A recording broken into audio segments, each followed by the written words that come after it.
अवधूत चिंतन श्री गुरुदेव दत्त श्री स्वामी समर्थ।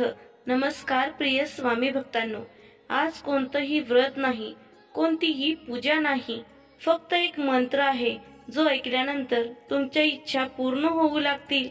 हा मंत्र ऐकल्यानंतर तुमचं नशीब तुमच्या समोर हात जोडून उभा राहतं। हा मंत्र म्हणजे दत्तगुरूंचं वरदान आहे। या मंत्रासाठी ना कोणता दिवा लागतो, ना उपवास करायची गरज आहे किंवा कोणत्या मंदिरात जाण्याची गरज नाही। तुम्ही फक्त 108 वेळा हा मंत्र जप ऐका। आज हजारो भक्त हा मंत्र ऐकत आहेत आणि त्यांच्या आयुष्यात यश, सुख, समृद्धी प्राप्त होत आहे। कारण हा मंत्र म्हणजे नशिबाचं कुलूप उघडणारी चावी आहे। प्रिय भक्तांनो, तुम्हाला नेहमी असं वाटतं का की तुम्ही सर्व काही करता पण तुमच्या हातून काहीतरी राहून जातं? कोणतेही चांगले काम करताना मध्येच काहीतरी अडथळा येतो। तुमच्याकडे नोकरी आहे पण त्याचे पैसे तुम्हाला पुरत नाहीत। तुम्हाला नेहमी असं वाटत असेल की आपल्याकडून यशाची वाट हरवत चालली आहे। हे असं तुमच्या सोबत का घडतं? तर याचं उत्तर आहे, तुमच्या नशिबाचे दरवाजे अजून बंद आहेत। तुम्हाला या मंत्र जपाच्या शक्तीतून ते दरवाजे उघडायचे आहेत। हा मंत्र म्हणजे दत्तगुरूंची जिवंत जागृत शक्ती आहे। ही शक्ती प्राप्त करून घेण्यासाठी हा मंत्र ऐकता ऐकता कमेंट बॉक्स मध्ये श्री गुरुदेव दत्त टाइप करा। हजारो लोकांनी आतापर्यंत हा मंत्र ऐकला आणि त्यांचं आयुष्यच बदललं। आज जर तुम्ही हा मंत्र ऐकलात तर तो तुमच्यासाठी वरदान ठरेल। फक्त एकदा या मंत्रातील आवाज ऐकून पहा, जो तुम्हाला तुमच्या हृदयाशी जोडेल, तुमचे मन प्रसन्न करेल। तुमच्या घरातील वातावरण इतके आनंदी होईल की तुम्हाला घरात प्रवेश करताच सकारात्मक शक्तीचा अनुभव येईल। हा मंत्र जप तुम्ही तुमच्या घरामध्ये लावून ठेवला तर घरातील नकारात्मकता दूर होते, घरामध्ये सतत आनंदाचे वातावरण राहते। भक्तांनो, श्रद्धेने दररोज हा मंत्र ऐका आणि तुमच्या आयुष्यात होणाऱ्या चमत्कारासाठी तयार राहा। आज कोणतीही पूजा अर्चा किंवा कोणतीही विधी न करता, उपवास न करता हा मंत्र ऐकून पहा, तुम्हाला नक्कीच या मंत्राचा लाभ मिळेल। आतापर्यंत ज्या लोकांनी हा मंत्र ऐकला आहे त्यांचे आयुष्य बदलून गेले आहे। प्रिय भक्तांनो, आता नशिबाला दोष देणे बंद करा आणि हा मंत्र ऐकत राहा। हा मंत्र तुमचे नशीब उघडणार आहे याची खात्री आम्ही तुम्हाला देतो। तुमची गरीब परिस्थिती आणि दुःख या मंत्रातून संपवता येईल। आपले दत्तगुरु महाराज म्हणतात, तू फक्त मला हाक मार, मी तुला कधीही सोडणार नाही। तर या शक्तीकडे आज दुर्लक्ष करू नका आणि हा मंत्र आज आवर्जून ऐकत राहा। प्रिय स्वामी भक्तांनो, जर तुम्हाला भविष्यातही स्वामी समर्थांचे असे चमत्कारिक मंत्र ऐकायचे असतील तर आताच आपल्या चॅनलला सबस्क्राईब करा। प्रिय भक्तांनो, आजचा हा मंत्र पुढील प्रमाणे आहे।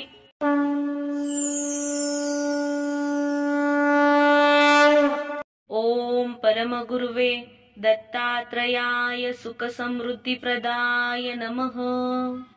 ओम परम गुरुवे दत्तात्रयाय सुख समृद्धी प्रदाय नमः। ओम परम गुरुवे दत्तात्रयाय सुख समृद्धी प्रदाय नमः। ओम परम गुरुवे दत्तात्रयाय सुख समृद्धी प्रदाय नमः। ओम परम गुरुवे दत्तात्रयाय सुख समृद्धी प्रदाय नमः। ओम परम गुरुवे दत्तात्रयाय सुख समृद्धी प्रदाय नमः। ओम परम गुरुवे दत्तात्रयाय सुख समृद्धी प्रदाय नमः। ओम परम गुरुवे दत्तात्रयाय सुख समृद्धी प्रदाय नमः। ओम परम गुरुवे दत्तात्रयाय सुख समृद्धी प्रदाय नमः। ओम परम गुरुवे दत्तात्रयाय सुख समृद्धी प्रदाय नमः। ओम परम गुरुवे दत्तात्रयाय सुख समृद्धी प्रदाय नमः। ओम परम गुरुवे दत्तात्रयाय सुख समृद्धी प्रदाय नमः। ओम परम गुरुवे दत्तात्रयाय सुखसमृद्धिप्रदाय नमः। ॐ परमगुरुवे दत्तात्रयाय सुखसमृद्धिप्रदाय नमः। ॐ परमगुरुवे दत्तात्रयाय सुखसमृद्धिप्रदाय नमः। ॐ परमगुरुवे दत्तात्रयाय सुखसमृद्धिप्रदाय नमः। ॐ परमगुरुवे दत्तात्रयाय सुखसमृद्धिप्रदाय नमः। ॐ परमगुरुवे दत्तात्रयाय सुखसमृद्धिप्रदाय नमः। ॐ परमगुरुवे दत्तात्रयाय सुखसमृद्धिप्रदाय नमः। ॐ परमगुरुवे दत्तात्रयाय सुखसमृद्धिप्रदाय नमः। ॐ परमगुरुवे दत्तात्रयाय सुखसमृद्धिप्रदाय नमः। ॐ परमगुरुवे दत्तात्रयाय सुखसमृद्धिप्रदाय नमः। ॐ परमगुरुवे दत्तात्रयाय सुखसमृद्धिप्रदाय नमः। ॐ परमगुरुवे दत्तात्रयाय सुखसमृद्धिप्रदाय नमः। ॐ परमगुरुवे दत्तात्रयाय सुखसमृद्धिप्रदाय नमः। ॐ परमगुरुवे दत्तात्रयाय सुखसमृद्धिप्रदाय नमः। ॐ परमगुरुवे दत्तात्रयाय सुखसमृद्धिप्रदाय नमः। ॐ परमगुरुवे दत्तात्रयाय सुखसमृद्धिप्रदाय नमः। ॐ परमगुरुवे दत्तात्रयाय सुखसमृद्धिप्रदाय नमः। ॐ परमगुरुवे दत्तात्रयाय सुखसमृद्धिप्रदाय नमः। ॐ परमगुरुवे दत्तात्रयाय सुखसमृद्धिप्रदाय नमः। ॐ परमगुरुवे दत्तात्रयाय सुखसमृद्धिप्रदाय नमः। ॐ परमगुरुवे दत्तात्रयाय सुखसमृद्धिप्रदाय नमः। ॐ परमगुरुवे दत्तात्रयाय सुखसमृद्धिप्रदाय नमः। ॐ परमगुरुवे दत्तात्रयाय सुखसमृद्धिप्रदाय नमः। ॐ परमगुरुवे दत्तात्रयाय सुखसमृद्धिप्रदाय नमः। ॐ परमगुरुवे दत्तात्रयाय सुखसमृद्धिप्रदाय नमः। ॐ परमगुरुवे दत्तात्रयाय सुखसमृद्धिप्रदाय नमः। ॐ परमगुरुवे दत्तात्रयाय सुखसमृद्धिप्रदाय नमः। ॐ परमगुरुवे दत्तात्रयाय सुखसमृद्धिप्रदाय नमः। ॐ परमगुरुवे दत्तात्रयाय सुखसमृद्धिप्रदाय नमः। ॐ परमगुरुवे दत्तात्रयाय सुखसमृद्धिप्रदाय नमः। ॐ परमगुरुवे दत्तात्रयाय सुखसमृद्धिप्रदाय नमः। ॐ परमगुरुवे दत्तात्रयाय सुखसमृद्धिप्रदाय नमः। ॐ परमगुरुवे दत्तात्रयाय सुखसमृद्धिप्रदाय नमः। ॐ परमगुरुवे दत्तात्रयाय सुखसमृद्धिप्रदाय नमः। ॐ परमगुरुवे दत्तात्रयाय सुखसमृद्धिप्रदाय नमः। ॐ परमगुरुवे दत्तात्रयाय सुखसमृद्धिप्रदाय नमः। ॐ परमगुरुवे दत्तात्रयाय सुखसमृद्धिप्रदाय नमः। ॐ परमगुरुवे दत्तात्रयाय सुखसमृद्धिप्रदाय नमः। ॐ परमगुरुवे दत्तात्रयाय सुखसमृद्धिप्रदाय नमः।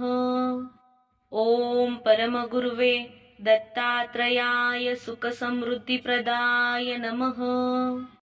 ॐ परमगुरुवे दत्तात्रयाय सुखसमृद्धिप्रदाय नमः। ॐ परमगुरुवे दत्तात्रयाय सुखसमृद्धिप्रदाय नमः।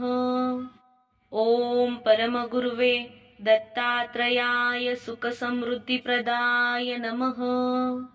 ॐ परमगुरुवे दत्तात्रयाय सुखसमृद्धिप्रदाय नमः। ॐ परमगुरुवे दत्तात्रयाय सुखसमृद्धिप्रदाय नमः। ॐ परमगुरुवे दत्तात्रयाय सुखसमृद्धिप्रदाय नमः।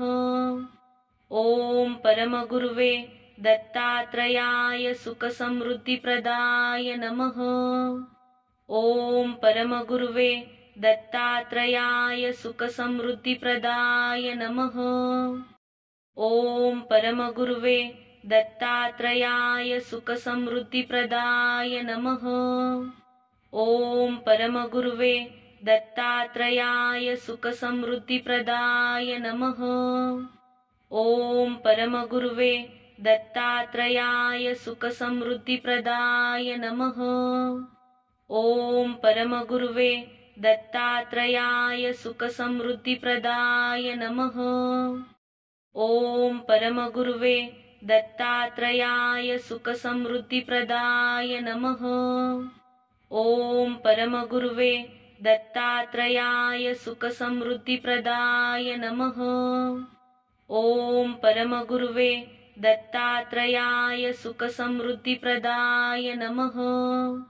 ॐ परमगुरुवे दत्तात्रयाय सुखसमृद्धिप्रदाय नमः। ॐ परमगुरुवे दत्तात्रयाय सुखसमृद्धिप्रदाय नमः। ॐ परमगुरुवे दत्तात्रयाय सुखसमृद्धिप्रदाय नमः। ॐ परमगुरुवे दत्तात्रयाय सुखसमृद्धिप्रदाय नमः। ॐ परमगुरुवे दत्तात्रयाय सुखसमृद्धिप्रदाय नमः। ॐ परमगुरुवे दत्तात्रयाय सुखसमृद्धिप्रदाय नमः। ॐ परमगुरुवे दत्तात्रयाय सुखसमृद्धिप्रदाय नमः। ॐ परमगुरुवे दत्तात्रयाय सुखसमृद्धिप्रदाय नमः। ॐ परमगुरुवे दत्तात्रयाय सुखसमृद्धिप्रदाय नमः।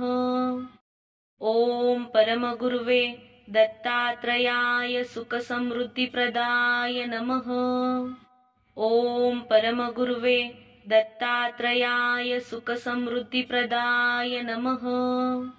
ॐ परमगुरुवे दत्तात्रयाय सुखसमृद्धिप्रदाय नमः। ॐ परमगुरुवे दत्तात्रयाय सुखसमृद्धिप्रदाय नमः। ॐ परमगुरुवे दत्तात्रयाय सुखसमृद्धिप्रदाय नमः। ॐ परमगुरुवे दत्तात्रयाय सुखसमृद्धिप्रदाय नमः। ॐ परमगुरुवे दत्तात्रयाय सुखसमृद्धिप्रदाय नमः। ॐ परमगुरुवे दत्तात्रयाय सुखसमृद्धिप्रदाय नमः। ॐ परमगुरुवे दत्तात्रयाय सुखसमृद्धिप्रदाय नमः। ॐ परमगुरुवे दत्तात्रयाय सुखसमृद्धिप्रदाय नमः। ॐ परमगुरुवे दत्तात्रयाय सुखसमृद्धिप्रदाय नमः। ॐ परमगुरुवे दत्तात्रयाय सुखसमृद्धिप्रदाय नमः। ॐ परमगुरुवे दत्तात्रयाय सुखसमृद्धिप्रदाय नमः। ॐ परमगुरुवे दत्तात्रयाय सुखसमृद्धिप्रदाय नमः। ॐ परमगुरुवे दत्तात्रयाय सुखसमृद्धिप्रदाय नमः। ॐ परमगुरुवे दत्तात्रयाय सुखसमृद्धिप्रदाय नमः। ॐ परमगुरुवे दत्तात्रयाय सुखसमृद्धिप्रदाय नमः। ॐ परमगुरुवे दत्तात्रयाय सुखसमृद्धिप्रदाय नमः। ॐ परमगुरुवे दत्तात्रयाय सुखसमृद्धिप्रदाय नमः। ॐ परमगुरुवे दत्तात्रयाय सुखसमृद्धिप्रदाय नमः। ॐ परमगुरुवे दत्तात्रयाय सुखसमृद्धिप्रदाय नमः। ॐ परमगुरुवे दत्तात्रयाय सुखसमृद्धिप्रदाय नमः। ॐ परमगुरुवे दत्तात्रयाय सुखसमृद्धिप्रदाय नमः। ॐ परमगुरुवे दत्तात्रयाय सुखसमृद्धिप्रदाय नमः। ॐ परमगुरुवे दत्तात्रयाय सुखसमृद्धिप्रदाय नमः। ॐ परमगुरुवे दत्तात्रयाय सुखसमृद्धिप्रदाय नमः। ॐ परमगुरुवे दत्तात्रयाय सुखसमृद्धिप्रदाय नमः। ॐ परमगुरुवे दत्तात्रयाय सुखसमृद्धिप्रदाय नमः।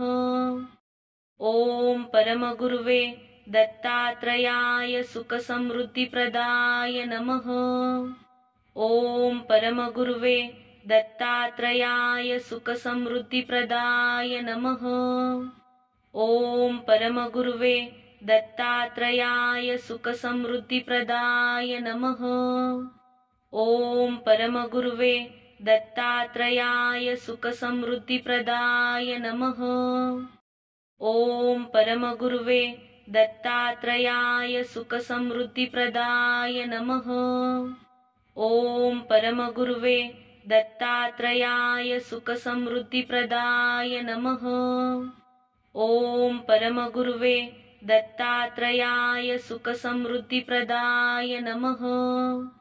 ॐ परमगुरुवे दत्तात्रयाय सुखसमृद्धिप्रदाय नमः।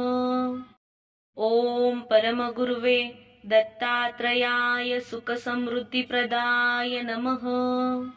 ॐ परमगुरुवे दत्तात्रयाय सुखसमृद्धिप्रदाय नमः।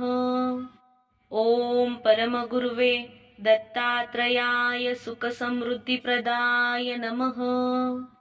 ॐ परमगुरुवे दत्तात्रयाय सुखसमृद्धिप्रदाय नमः। ॐ परमगुरुवे दत्तात्रयाय सुखसमृद्धिप्रदाय नमः। ॐ परमगुरुवे दत्तात्रयाय सुखसमृद्धिप्रदाय नमः। ॐ परमगुरुवे दत्तात्रयाय सुखसमृद्धिप्रदाय नमः। ॐ परमगुरुवे दत्तात्रयाय सुखसमृद्धिप्रदाय नमः। ॐ परमगुरुवे दत्तात्रयाय सुखसमृद्धिप्रदाय नमः। ॐ परमगुरुवे दत्तात्रयाय सुखसमृद्धिप्रदाय नमः। ॐ परमगुरुवे दत्तात्रयाय सुखसमृद्धिप्रदाय नमः। ॐ परमगुरुवे दत्तात्रयाय सुखसमृद्धिप्रदाय नमः। ॐ परमगुरुवे दत्तात्रयाय सुखसमृद्धिप्रदाय नमः।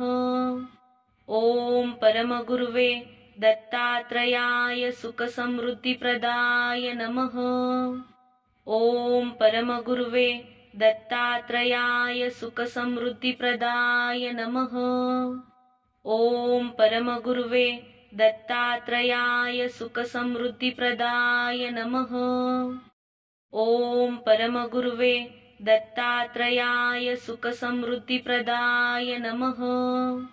ॐ परमगुरुवे दत्तात्रयाय सुखसमृद्धिप्रदाय नमः। ॐ परमगुरुवे दत्तात्रयाय सुखसमृद्धिप्रदाय नमः। ॐ परमगुरुवे दत्तात्रयाय सुखसमृद्धिप्रदाय नमः। ॐ परमगुरुवे दत्तात्रयाय सुखसमृद्धिप्रदाय नमः। ॐ परमगुरुवे दत्तात्रयाय सुखसमृद्धिप्रदाय नमः। ॐ परमगुरुवे दत्तात्रयाय सुखसमृद्धिप्रदाय नमः। ॐ परमगुरुवे दत्तात्रयाय सुखसमृद्धिप्रदाय नमः। ॐ परमगुरुवे दत्तात्रयाय सुखसमृद्धिप्रदाय नमः। ॐ परमगुरुवे दत्तात्रयाय सुखसमृद्धिप्रदाय नमः। ॐ परमगुरुवे दत्तात्रयाय सुखसमृद्धिप्रदाय नमः। ॐ परमगुरुवे दत्तात्रयाय सुखसमृद्धिप्रदाय नमः। ॐ परमगुरुवे दत्तात्रयाय सुखसमृद्धिप्रदाय नमः। ॐ परमगुरुवे दत्तात्रयाय सुखसमृद्धिप्रदाय नमः। ॐ परमगुरुवे दत्तात्रयाय सुखसमृद्धिप्रदाय नमः। ॐ परमगुरुवे दत्तात्रयाय सुखसमृद्धिप्रदाय नमः। ॐ परमगुरुवे दत्तात्रयाय सुखसमृद्धिप्रदाय नमः। ॐ परमगुरुवे दत्तात्रयाय सुखसमृद्धिप्रदाय नमः। ॐ परमगुरुवे दत्तात्रयाय सुखसमृद्धिप्रदाय नमः। ॐ परमगुरुवे दत्तात्रयाय सुखसमृद्धिप्रदाय नमः। ॐ परमगुरुवे दत्तात्रयाय सुखसमृद्धिप्रदाय नमः। ॐ परमगुरुवे दत्तात्रयाय सुखसमृद्धिप्रदाय नमः। ॐ परमगुरुवे दत्तात्रयाय सुखसमृद्धिप्रदाय नमः। ॐ परमगुरुवे दत्तात्रयाय सुखसमृद्धिप्रदाय नमः। ॐ परमगुरुवे दत्तात्रयाय सुखसमृद्धिप्रदाय नमः। ॐ परमगुरुवे दत्तात्रयाय सुखसमृद्धिप्रदाय नमः। ॐ परमगुरुवे दत्तात्रयाय सुखसमृद्धिप्रदाय नमः। ॐ परमगुरुवे दत्तात्रयाय सुखसमृद्धिप्रदाय नमः। ॐ परमगुरुवे दत्तात्रयाय सुखसमृद्धिप्रदाय नमः। ॐ परमगुरुवे दत्तात्रयाय सुखसमृद्धिप्रदाय नमः। ॐ परमगुरुवे दत्तात्रयाय सुखसमृद्धिप्रदाय नमः। ॐ परमगुरुवे दत्तात्रयाय सुखसमृद्धिप्रदाय नमः। ॐ परमगुरुवे दत्तात्रयाय सुखसमृद्धिप्रदाय नमः। ॐ परमगुरुवे दत्तात्रयाय सुखसमृद्धिप्रदाय नमः। ॐ परमगुरुवे दत्तात्रयाय सुखसमृद्धिप्रदाय नमः। ॐ परमगुरुवे दत्तात्रयाय सुखसमृद्धिप्रदाय नमः। ॐ परमगुरुवे दत्तात्रयाय सुखसमृद्धिप्रदाय नमः। ॐ परमगुरुवे दत्तात्रयाय सुखसमृद्धिप्रदाय नमः। ॐ परमगुरुवे दत्तात्रयाय सुखसमृद्धिप्रदाय नमः। ॐ परमगुरुवे दत्तात्रयाय सुखसमृद्धिप्रदाय नमः। ॐ परमगुरुवे दत्तात्रयाय सुखसमृद्धिप्रदाय नमः। ॐ परमगुरुवे दत्तात्रयाय सुखसमृद्धिप्रदाय नमः। ॐ परमगुरुवे दत्तात्रयाय सुखसमृद्धिप्रदाय नमः। ॐ परमगुरुवे दत्तात्रयाय सुखसमृद्धिप्रदाय नमः। ॐ परमगुरुवे दत्तात्रयाय सुखसमृद्धिप्रदाय नमः। ॐ परमगुरुवे दत्तात्रयाय सुखसमृद्धिप्रदाय नमः। ॐ परमगुरुवे दत्तात्रयाय सुखसमृद्धिप्रदाय नमः।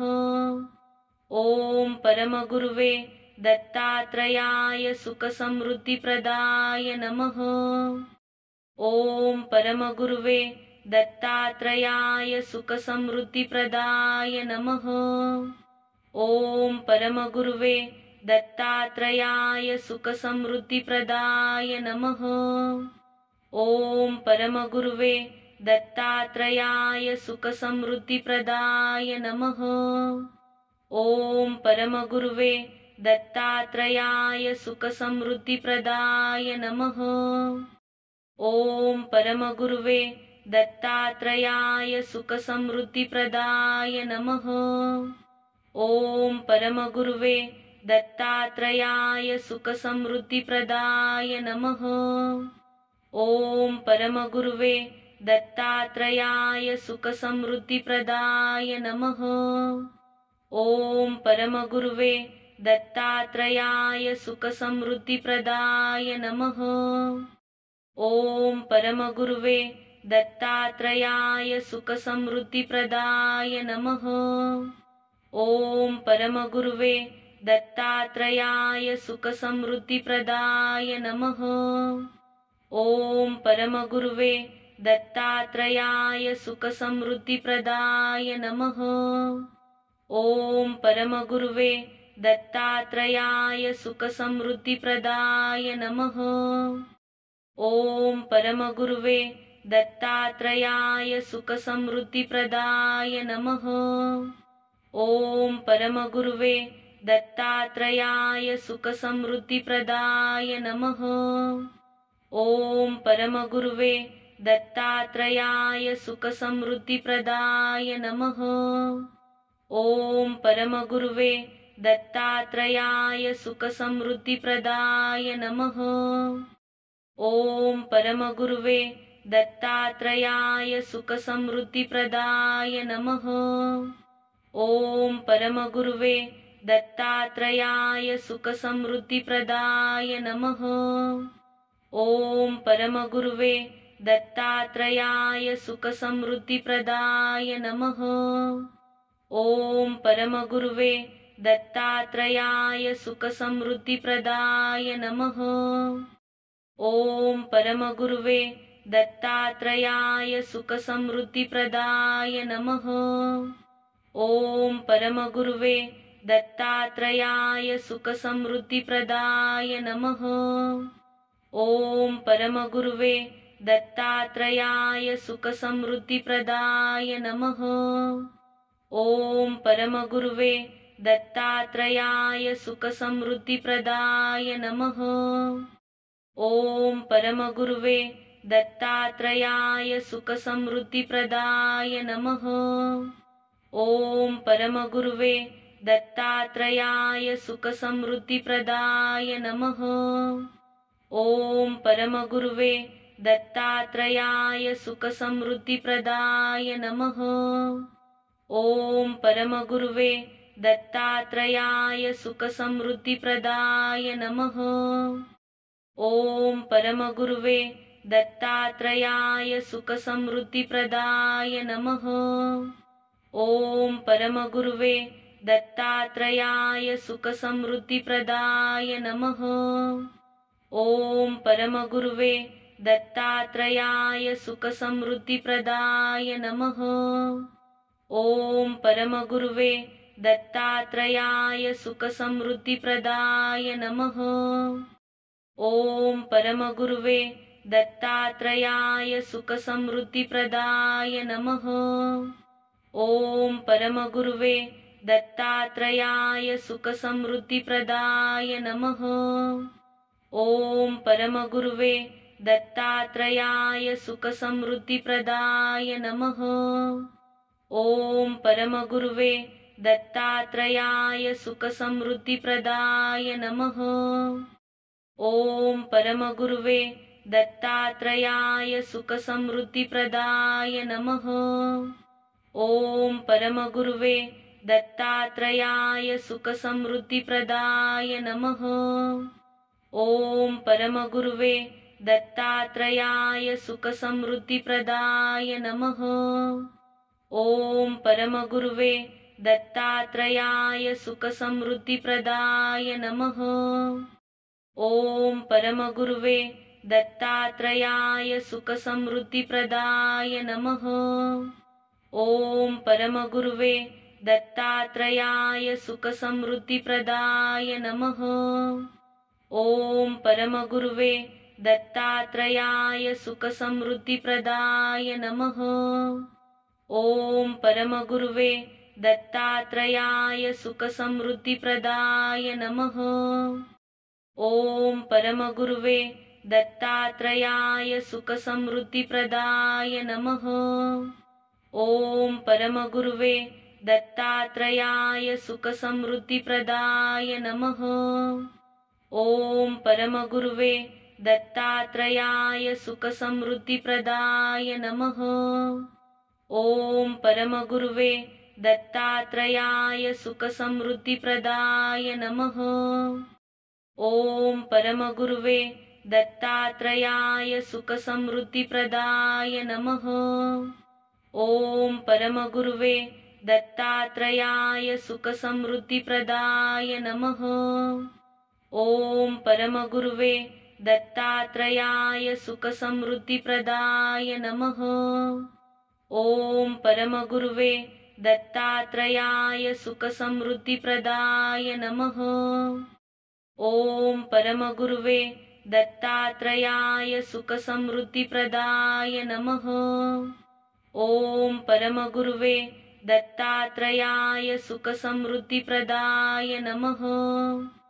ॐ परमगुरुवे दत्तात्रयाय सुखसमृद्धिप्रदाय नमः। ॐ परमगुरुवे दत्तात्रयाय सुखसमृद्धिप्रदाय नमः। ॐ परमगुरुवे दत्तात्रयाय सुखसमृद्धिप्रदाय नमः। ॐ परमगुरुवे दत्तात्रयाय सुखसमृद्धिप्रदाय नमः। ॐ परमगुरुवे दत्तात्रयाय सुखसमृद्धिप्रदाय नमः। ॐ परमगुरुवे दत्तात्रयाय सुखसमृद्धिप्रदाय नमः। ॐ परमगुरुवे दत्तात्रयाय सुखसमृद्धिप्रदाय नमः। ॐ परमगुरुवे दत्तात्रयाय सुखसमृद्धिप्रदाय नमः। ॐ परमगुरुवे दत्तात्रयाय सुखसमृद्धिप्रदाय नमः। ॐ परमगुरुवे दत्तात्रयाय सुखसमृद्धिप्रदाय नमः। ॐ परमगुरुवे दत्तात्रयाय सुखसमृद्धिप्रदाय नमः। ॐ परमगुरुवे दत्तात्रयाय सुखसमृद्धिप्रदाय नमः। ॐ परमगुरुवे दत्तात्रयाय सुखसमृद्धिप्रदाय नमः। ॐ परमगुरुवे दत्तात्रयाय सुखसमृद्धिप्रदाय नमः। ॐ परमगुरुवे दत्तात्रयाय सुखसमृद्धिप्रदाय नमः। ॐ परमगुरुवे दत्तात्रयाय सुखसमृद्धिप्रदाय नमः। ॐ परमगुरुवे दत्तात्रयाय सुखसमृद्धिप्रदाय नमः। ॐ परमगुरुवे दत्तात्रयाय सुखसमृद्धिप्रदाय नमः। ॐ परमगुरुवे दत्तात्रयाय सुखसमृद्धिप्रदाय नमः। ॐ परमगुरुवे दत्तात्रयाय सुखसमृद्धिप्रदाय नमः। ॐ परमगुरुवे दत्तात्रयाय सुखसमृद्धिप्रदाय नमः। ॐ परमगुरुवे दत्तात्रयाय सुखसमृद्धिप्रदाय नमः। ॐ परमगुरुवे दत्तात्रयाय सुखसमृद्धिप्रदाय नमः। ॐ परमगुरुवे दत्तात्रयाय सुखसमृद्धिप्रदाय नमः।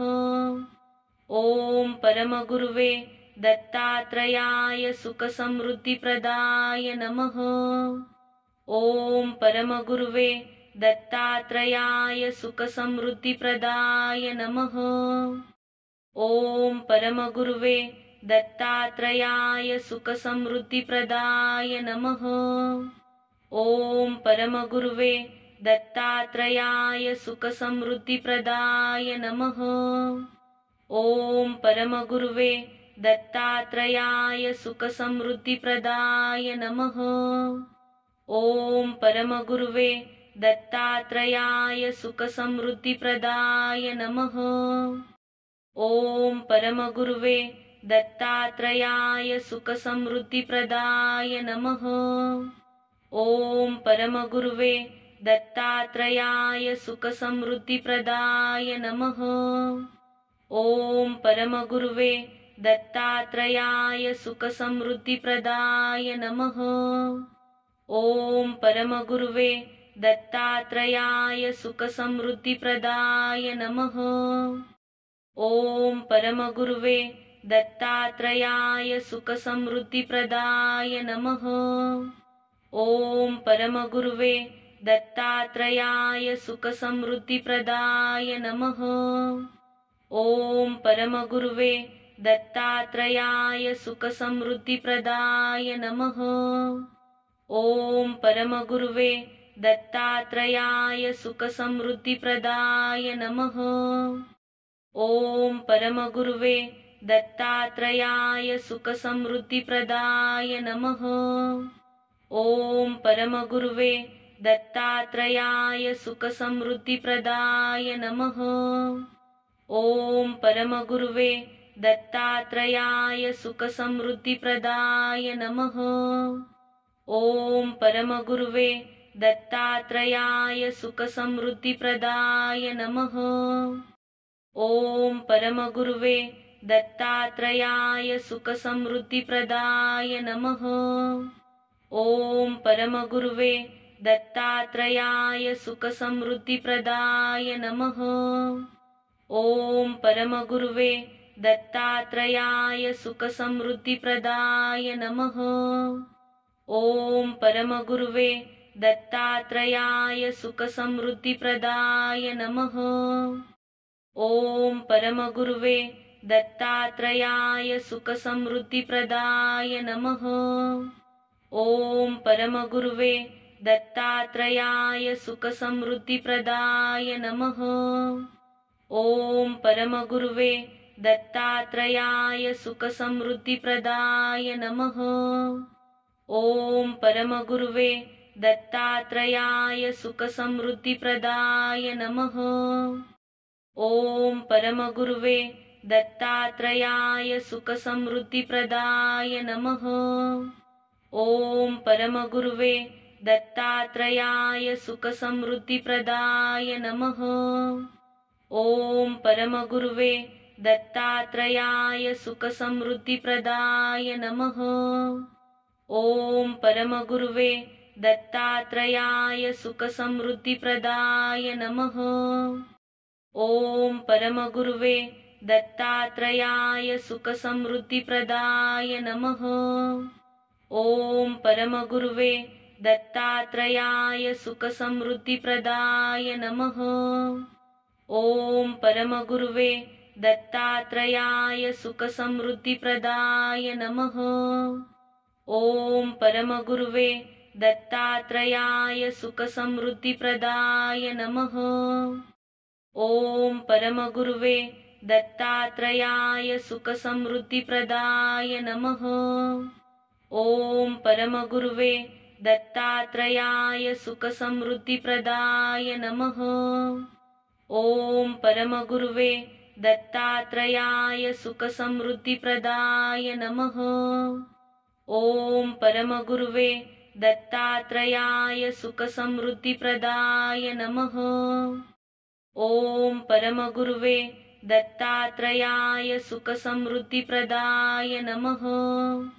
ॐ परमगुरुवे दत्तात्रयाय सुखसमृद्धिप्रदाय नमः।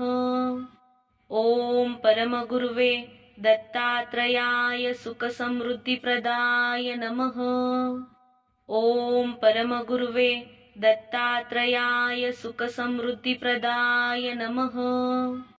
ॐ परमगुरुवे दत्तात्रयाय सुखसमृद्धिप्रदाय नमः। ॐ परमगुरुवे दत्तात्रयाय सुखसमृद्धिप्रदाय नमः। ॐ परमगुरुवे दत्तात्रयाय सुखसमृद्धिप्रदाय नमः। ॐ परमगुरुवे दत्तात्रयाय सुखसमृद्धिप्रदाय नमः। ॐ परमगुरुवे दत्तात्रयाय सुखसमृद्धिप्रदाय नमः। ॐ परमगुरुवे दत्तात्रयाय सुखसमृद्धिप्रदाय नमः। ॐ परमगुरुवे दत्तात्रयाय सुखसमृद्धिप्रदाय नमः। ॐ परमगुरुवे दत्तात्रयाय सुखसमृद्धिप्रदाय नमः। ॐ परमगुरुवे दत्तात्रयाय सुखसमृद्धिप्रदाय नमः। ॐ परमगुरुवे दत्तात्रयाय सुखसमृद्धिप्रदाय नमः। ॐ परमगुरुवे दत्तात्रयाय सुखसमृद्धिप्रदाय नमः। ॐ परमगुरुवे दत्तात्रयाय सुखसमृद्धिप्रदाय नमः। ॐ परमगुरुवे दत्तात्रयाय सुखसमृद्धिप्रदाय नमः। ॐ परमगुरुवे दत्तात्रयाय सुखसमृद्धिप्रदाय नमः। ॐ परमगुरुवे दत्तात्रयाय सुखसमृद्धिप्रदाय नमः। ॐ परमगुरुवे दत्तात्रयाय सुखसमृद्धिप्रदाय नमः। ॐ परमगुरुवे दत्तात्रयाय सुखसमृद्धिप्रदाय नमः। ॐ परमगुरुवे दत्तात्रयाय सुखसमृद्धिप्रदाय नमः। ॐ परमगुरुवे दत्तात्रयाय सुखसमृद्धिप्रदाय नमः। ॐ परमगुरुवे दत्तात्रयाय सुखसमृद्धिप्रदाय नमः। ॐ परमगुरुवे दत्तात्रयाय सुखसमृद्धिप्रदाय नमः। ॐ परमगुरुवे दत्तात्रयाय सुखसमृद्धिप्रदाय नमः। ॐ परमगुरुवे दत्तात्रयाय सुखसमृद्धिप्रदाय नमः। ॐ परमगुरुवे दत्तात्रयाय सुखसमृद्धिप्रदाय नमः। ॐ परमगुरुवे दत्तात्रयाय सुखसमृद्धिप्रदाय नमः। ॐ परमगुरुवे दत्तात्रयाय सुखसमृद्धिप्रदाय नमः। ॐ परमगुरुवे दत्तात्रयाय सुखसमृद्धिप्रदाय नमः। ॐ परमगुरुवे दत्तात्रयाय सुखसमृद्धिप्रदाय नमः। ॐ परमगुरुवे दत्तात्रयाय सुखसमृद्धिप्रदाय नमः। ॐ परमगुरुवे दत्तात्रयाय सुखसमृद्धिप्रदाय नमः।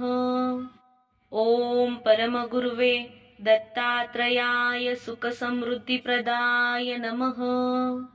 ॐ परमगुरुवे दत्तात्रयाय सुखसमृद्धिप्रदाय नमः। ॐ परमगुरुवे दत्तात्रयाय सुखसमृद्धिप्रदाय नमः। ॐ परमगुरुवे दत्तात्रयाय सुखसमृद्धिप्रदाय नमः। ॐ परमगुरुवे दत्तात्रयाय सुखसमृद्धिप्रदाय नमः।